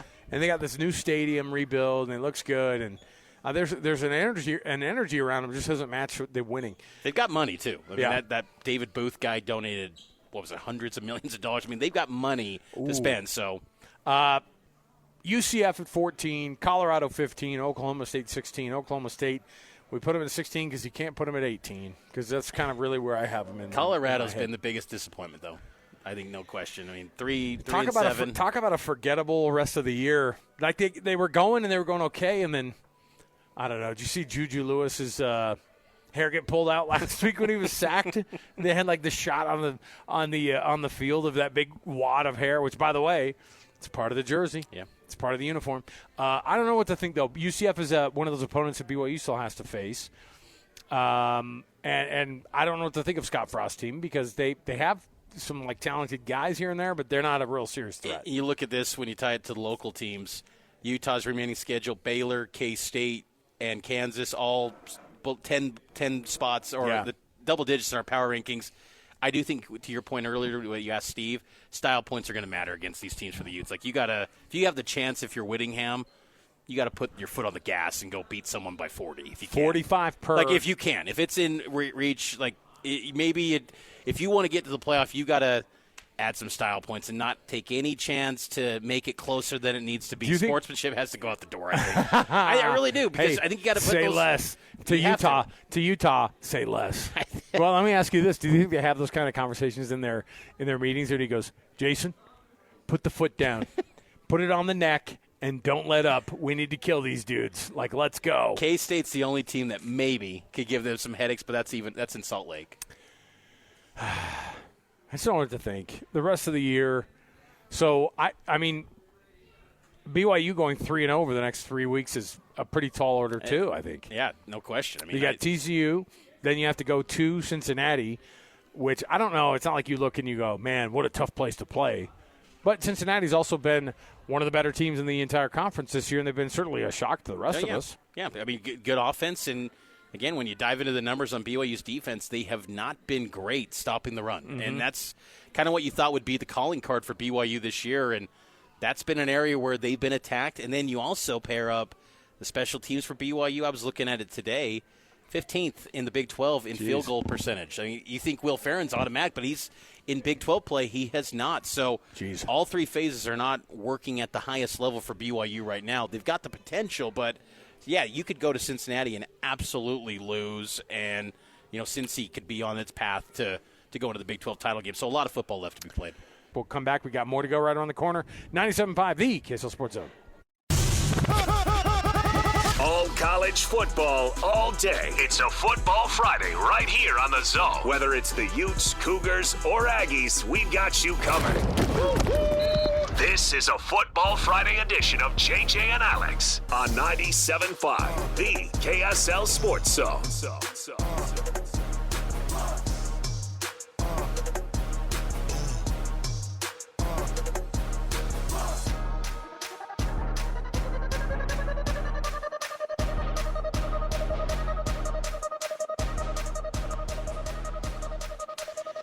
Welcome back, everybody. Football Fridays right here on the KSL Sports Zone. Alex, Kirry, Mitch Harper right here with you.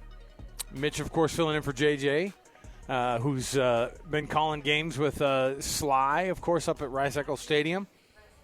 They're probably wiping the sweat off the brow after a couple of long days of semifinal games up there. And we've just gone final with the last one there. Annapolis, did it end up, 13-7 in favor of Lone Peak? Oh, and that ball, but they probably have another 5A game that they've got to figure out tonight, too, right? Isn't that what's another 4A? Sorry, okay. Okay. And Ridgeline's the class of the 4A folks, right? They're going to kind of roll to an easy victory in the state championships in 4A, or it'd be a shock if they lost, right? It would be a shock. They are the number one for a reason. They've got all the 4-star talent. Crew Jones. I mean, Crew Jones is a guy from Ridgeline. Is he going to BYU? Did he commit to the Cougs? He's got a top 7 or 8. BYU's in the mix, and he's taken some visits to BYU. He's a top priority for them in their 2027 cycle. That's for sure. Okay, there you go. Let me see here. We got our predictions here. Before we get to it, though, Jake and Ben are going to be up in Ogden. Their weekly visit to Bellis & Jewelry.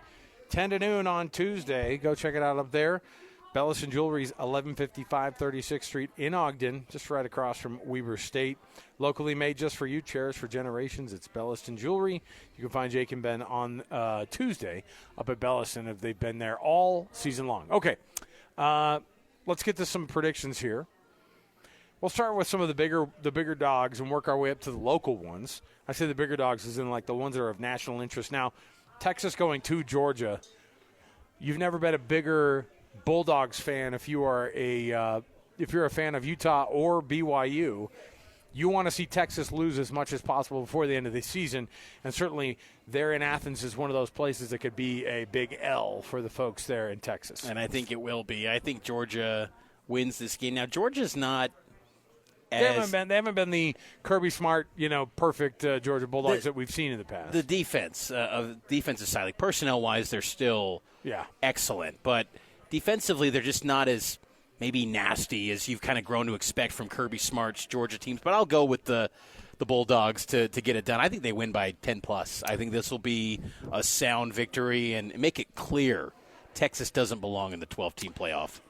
I bet if they lost by a couple touchdowns there in Athens, people would go, yeah, maybe not. Maybe not. And again, Texas has got to face Georgia, and then they have to host Texas A&M the last game of the year, which, by the way, it's wild to think. Growing up in that part of the country, when Texas and Texas A&M played, first of all, you talk about a big brother, little brother complex. And it's definitely Texas A&M being the little brother. And they definitely, right now, are in a place they are not used to being. They are undefeated, top of the college football playoff rankings right behind the two undefeated Big Ten teams. And not only are they controlling their own destiny here, they're more talented than that Texas team. I could see Texas getting 2 more losses before the end of the season. I go Texas losing to Georgia as well. I'm hoping for a 2-touchdown loss. Speaking of the other team, that's another 2-loss SEC team. Oklahoma goes to Alabama. Give credit to Kalen DeBoer, who has been under fire like crazy. And after they lost against Florida State and people wanted to just kick him to the curb, they've done only the type of stuff that Nick Saban does, which is just rip off win after win in the SEC. Are they going to be able to beat up Oklahoma as they come to Tuscaloosa this weekend? I'm tempted to go an upset here. I'm really high on Oklahoma. You're a big Mateer guy? I like Oklahoma's personnel a lot. You know what? I'll go with it. I'll say Oklahoma pulls off the upset. I know Cougar fans and Ute fans don't want that to happen, but let's say Oklahoma pulls off an upset in Tuscaloosa. They got the win last year over Alabama, remember? And that basically knocked out the Crimson Tide. I'll say the Sooners get it done in only their second visit to Tuscaloosa. All right, I don't hate it. Notre Dame at Pitt. Now, interestingly enough, Pitt has rattled off 7 wins in a row. Pat Narduzzi, one of the biggest weirdos in college football coaching, this week was asked about this game. Did you hear his comments about this game? And he goes, no, it's not a must-win for us. It's not a conference game. Who cares? We lose this game by 50. We still have to play. I was like, Narduzzi, come on, man. You got to act like you want to win this game. And by the way, maybe he's trying to soft pedal this thing. Notre Dame, this is the last real big push, I think, from a team that they're going to get because they have such a friggin' Charmin soft schedule the rest of the way through here. Notre Dame goes to Pitt, and they play there at Pitt. Do you think this one could happen for Pat Narduzzi and his guys, or do you think Notre Dame's too good? I think Notre Dame's too good. I'm going to go with the Fighting Irish, but it would be cool for Big 12 fans to play the transitive property game and say West Virginia is better than Notre Dame. Because, sure. Because West Virginia, one of the worst teams in the Big 12, beat Pitt, and then to play that whole game from earlier in the year. God bless West Virginia. God bless the Mountaineers. But no, I think that's not going to happen, and Notre Dame cruises. I think this is going to get ugly for Pitt. I'm going to say Pitt at home, riding the 7-game win streak, knowing that everybody is just loving on Jeremiah Love. I think Pitt gets the win there at home. Okay. And it's weird, too, because they're 12.5-point dogs at home. Double-digit, almost 2-touchdown dogs at home to TCU. To Notre Dame. That's kind of crazy to me. Next up, Utah State goes to UNLV in a battle for trying to get to bowl eligibility for Bronco. I like Bronco, what he's done this year with Utah State. Do they have enough to be able to get there, though, Mitch? This one's tough. UNLV 7-2 this year in Vegas at home. I'm going to go with the Rebs. But you're right. I think Bronco Mendenhall, he's going to have Utah State in the thick of Pac-12 races in future years for the Aggies. That sounds so weird to say, right? I know. He's going to have them in the mix, though, at Utah State. It'll just be kind of a question of, can he get it to the mountaintop for the Aggies? But this has been a solid first year. But I'm going to go with UNLV here. I think Dan Mullen, when you talk about the coaching carousel, I think he's going to be someone that lands one of these big jobs. Everywhere he goes, he wins. He took Mississippi State once upon a time to a number 1 ranking, and he's got UNLV rolling. On the back of Dak Prescott. UNLV's 7-2. I think the Rebs get it done in Vegas.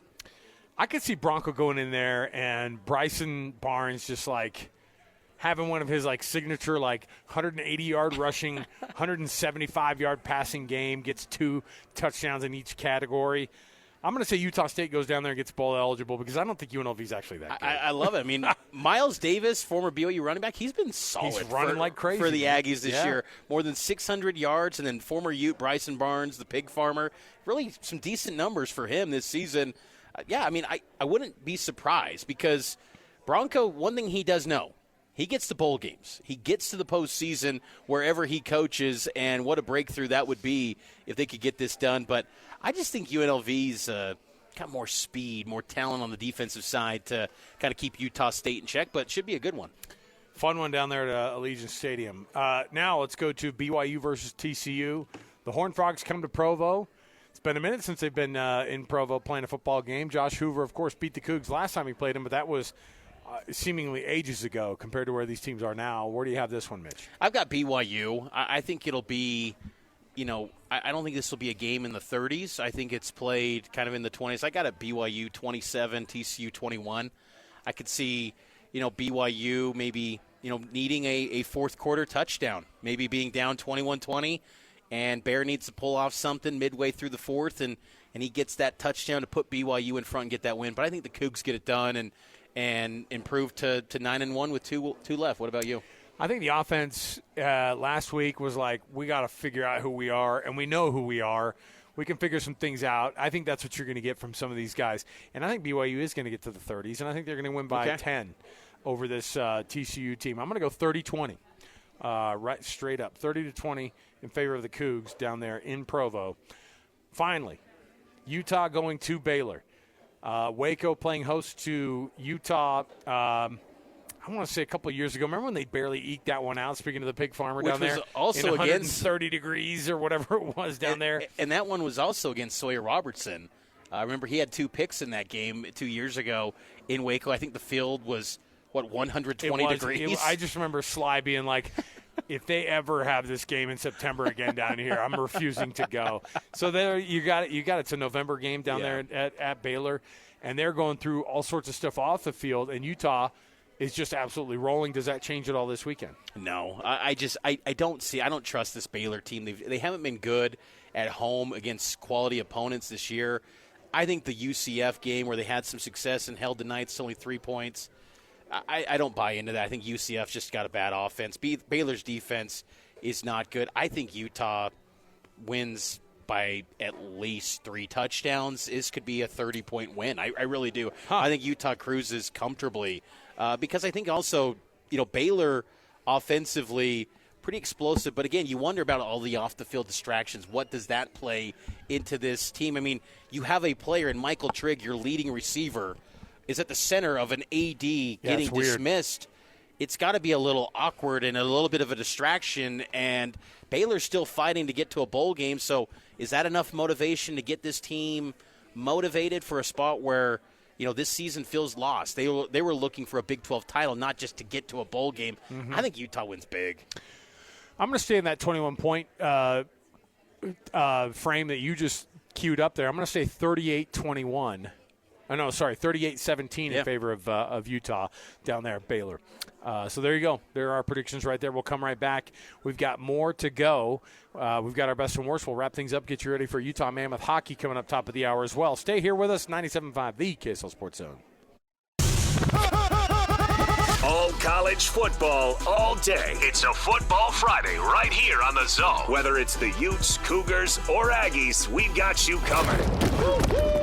This is a Football Friday edition of JJ and Alex on 97.5, the KSL Sports Zone. Best and worst on the program as we wrap things up here on a Football Friday, brought to you by the good folks at the Doug Smith family of dealerships in American Fork, Spanish Fork, and in Linden. Nobody knows cars like Doug. They're going to take care of you there. Speaking of taking care of you, our best and worst has time for just one of the best. You ready for this? It's been officially put out there by ESPN and all the other networks that are out there that are a part of this, but YouTube TV and the Walt Disney family have come to a nice big old agreement. Mitch, what are we looking like here? Multi-platform, all the companies under one umbrella. Where's the extended? Martinelli? Yeah, man, bust it out. Let's go. Well, we got to turn this guy on. What number is this guy? 2? 6? All right, there you go. Multi-year distribution agreement with YouTube TV has been official through Walt Disney Company. There we go. Full suite of networks is going to be restored to YouTube TV subscribers immediately. Okay. Let's get Kenny going on here. Should I turn on we got Let's YouTube TV. Should I see if we got ESPN on there? See if we got it. I will right after this. Kenny, thanks for having us, man. We're out of time here, but let's give out that number for people to pre-order their smoked turkeys, man. Let's do it again. 801-230-5396. 801-230 5396. Yep. So people can take advantage and get it going. And thanks for having us today, man. As usual, it's been awesome. We love being able to come in. I've been waiting to meet Mitch Harper. I know, man. The Mitch Harper. I've heard him for years on the radio. That's actually what we call him at the office is the Mitch Harper. Yeah. Is the Mitch Harper going to be there today? Absolutely. Absolutely. Hockey coming up next. Mitch, thanks again, man. Connor, thanks for hitting the buttons. And our producer, Alex Snapolis, will be back again on Monday. We'll be back tomorrow for College Football Saturday, 97.5, the KSL Sports Zone.